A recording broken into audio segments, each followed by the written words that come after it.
بسم الله الرحمن الرحيم والصلاة والسلام على أشرف المرسلين سيدنا محمد عليه الصلاة والسلام. مرحبا بكم. Bienvenue à tous, chers amis. Je suis vraiment ravie de vous accueillir pour cette quatrième édition du colloque international sur la santé qui a été lancé en 2019. Certains d'entre vous ont vu un petit peu la genèse et sont avec nous depuis. Nous sommes réunis cette année pour parler d'une thématique d'actualité, une thématique autant sensible qu'indispensable, qui est le capital humain, et vraiment le capital humain au sens large, parce que pour certains, ça voudrait dire les ressources humaines, pour d'autres, ça voudrait toucher l'accès à la dignité et l'ensemble des droits humains. Et c'est la raison pour laquelle les invités sont de divers horizons, de diverses spécialités, pour croiser les regards, pour enrichir ces 2 jours.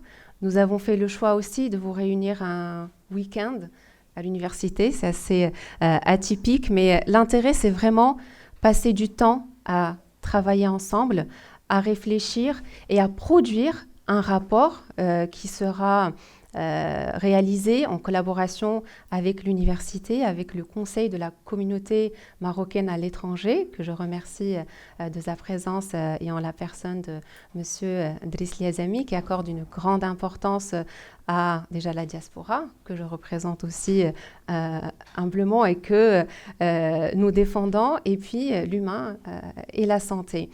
C'est aussi l'occasion pour nous de faire évoluer cet événement, de faire évoluer nos réflexions sous forme d'un think tank qui va naître lors de ces 2 jours et au sein duquel vous serez évidemment intégrés, vous ferez partie, pour ceux qui le veulent naturellement, pour aller beaucoup plus loin dans la réflexion et dans les actions. Donc, pour ceux qui me connaissent, je suis Nada Nadif, et ceux qui ne me connaissent pas, évidemment. Donc, j'ai fondé ce colloque pour 2 raisons. C'est à la fois rendre visible ce qui se fait de bien au Maroc, promouvoir aussi les innovations à la fois organisationnelles et technologiques, et vraiment favoriser les partenariats internationaux et les partenariats Sud-Sud, puisque nous avons aussi la chance d'accueillir aujourd'hui un invité d'honneur, qui est monsieur le ministre délégué, le ministre conseiller de l'ambassade de la République de Guinée. Merci beaucoup, Votre Excellence, de votre présence. Alors, je ne vais pas rester longtemps. Je remercie infiniment et profondément le professeur Omar Hnish, le vice-président de l'université Mohamed V, qui nous accueille, qui devait vous accueillir également et donner un mot de bienvenue, mais malheureusement, il a eu un imprévu d'agenda, il n'a pas pu se rendre visible, mais ses équipes nous accompagnent énormément. Je remercie infiniment aussi Oustad Abdelmoun'im, aussi, qui nous soutient et qui représente l'université.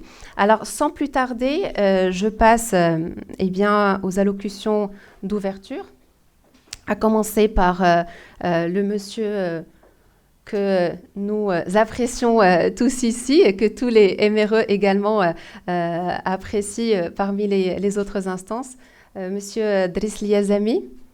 À vous la parole. Monsieur le président du CCME.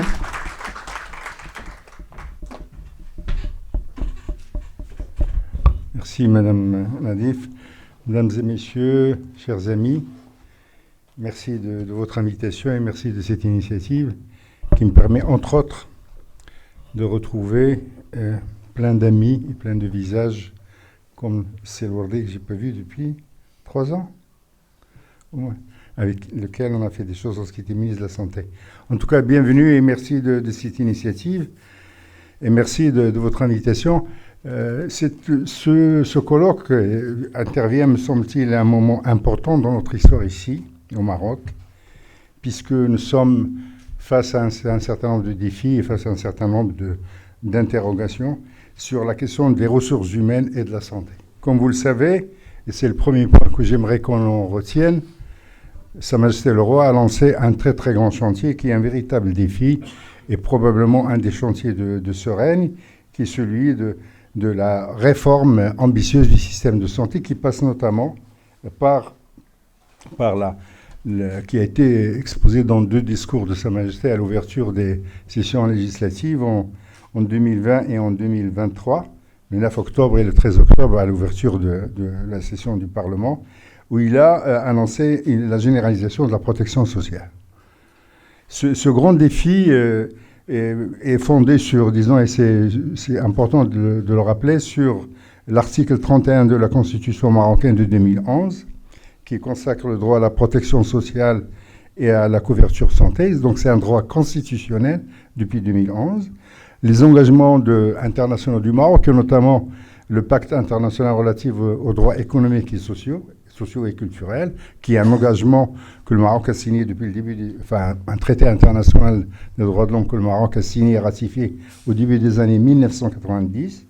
2 conventions de l'OIT, de l'Organisation internationale du travail, et enfin le programme des Nations Unies pour les ODD, les objectifs de développement durable.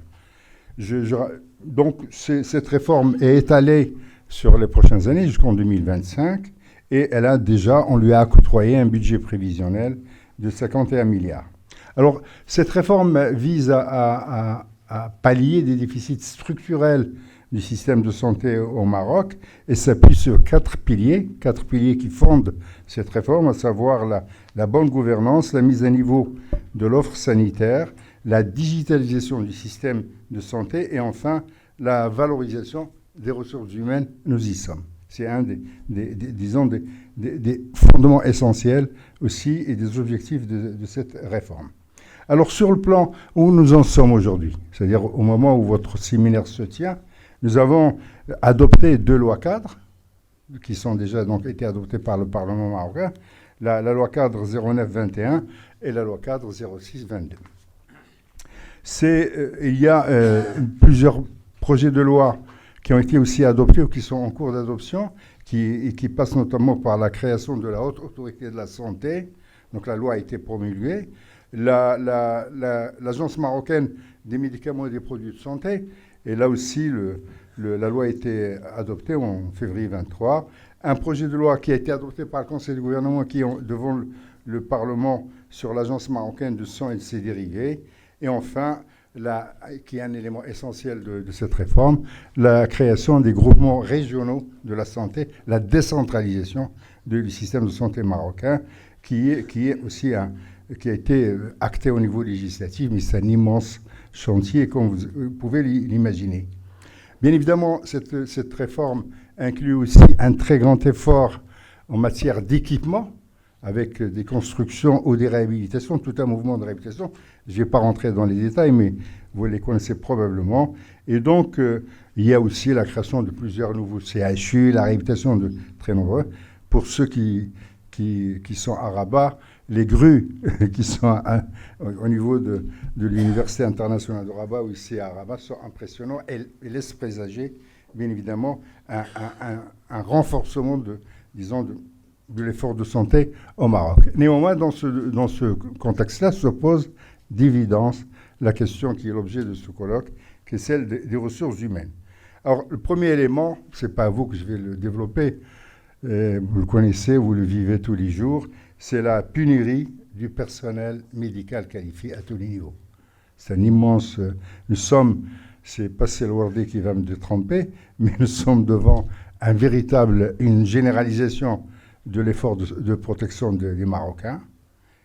Sur le plan, disons, législatif et des équipements, nous sommes en train d'avancer. Peut-être qu'il y a des choses à accélérer ou à réformer, mais nous sommes en train d'avancer sur cette question des ressources humaines. Et on a de véritables enjeux et défis à relever. Et dans cette équation, les Marocains du monde, les Marocains de la diaspora, sont un élément essentiel de la réflexion et peut-être des solutions. Je ne vais pas... simplement un chiffre que vous connaissez aussi. Nous sommes aujourd'hui à 7 médecins pour 10 000 habitants. La moyenne internationale est celle de 23 médecins. Le gap est tellement clair et tellement évident que nous sommes tous, je dis bien tous, interpellés et comme citoyens et comme patriotes. Cet effort et cette ambition que Sa Majesté a lancée et que tout le monde veut mener, à laquelle tous les Marocains veulent contribuer, ne peut être gagné que par la mobilisation de tous et un débat aussi pluraliste et démocratique que possible. Et dans ce débat, j'insiste, dans ce débat, les Marocains du monde sont appelés à jouer un rôle essentiel. Nous formons aujourd'hui autour de 1400 médecins par an, un tiers partent. Aujourd'hui, nous sommes grosso modo, je ne vais pas vous assommer de chiffres, nous avons 14 000 médecins ici au Maroc. 34 000. Pardon, excusez-moi, vous avez 34 000 médecins ici au Maroc, avec 14 000 environ qui sont à l'étranger. Nous devons essayer d'intégrer d'une manière ou d'une autre cette force des Marocains de l'étranger dans cet effort de mobilisation. D'où l'importance de votre colloque. Alors, ce chantier doit être mené aussi dans un environnement international de concurrence acharnée pour les ressources humaines. Bien évidemment dans le monde médical, mais pas seulement.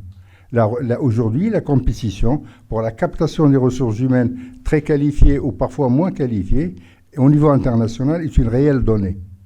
Et donc le Maroc doit réfléchir sur comment développer la rétention de ces ressources humaines sans toucher aux libertés individuelles. Bien évidemment que chaque personne, c'est un des principes du droit international des droits de l'homme, chaque citoyen a le droit de quitter son pays et d'y revenir.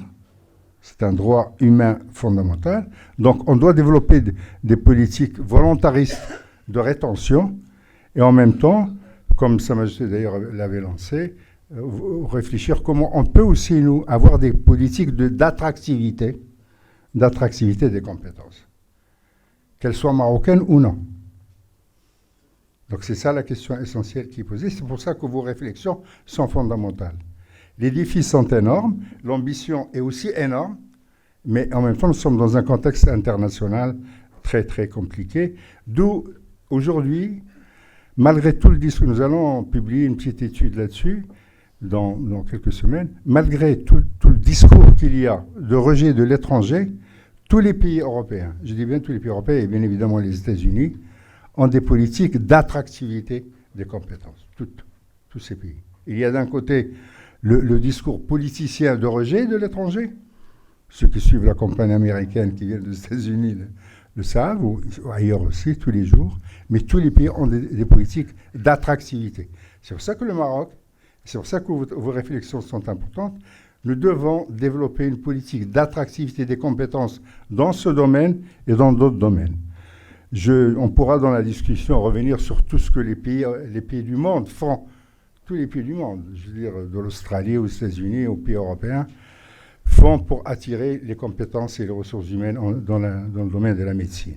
Il y a des tas Donc nous devons entamer aussi cette réflexion pour essayer de voir comment on peut développer une politique de mobilisation des compétences marocaines du monde, notamment en termes de circulation, et pas uniquement en termes de retour, donc de circulation.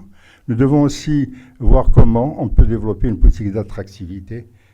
J'aimerais attirer simplement, pour finir, votre attention sur le plan de coopération entre l'OMS et le Maroc qui a été signé et qui concerne la période de 2023-2027. Et il est important d'avoir ces éléments à notre esprit, puisqu'en fait, l'OMS a développé un code d'éthique. Un code d'éthique sur comment les pays qui sont pourvus de ressources médicales importantes ne doivent pas en même temps piller les ressources d'un certain nombre de pays dans le nôtre. Ce code existe. Il pourrait peut-être aussi, dans nos réflexions, être sollicité comme tout le programme de coopération entre l'OMS et le Maroc. Merci infiniment de cette organisation, la NADIF. Je me félicite de notre participation et attends vraiment avec grand intérêt les conclusions de vos travaux. Merci.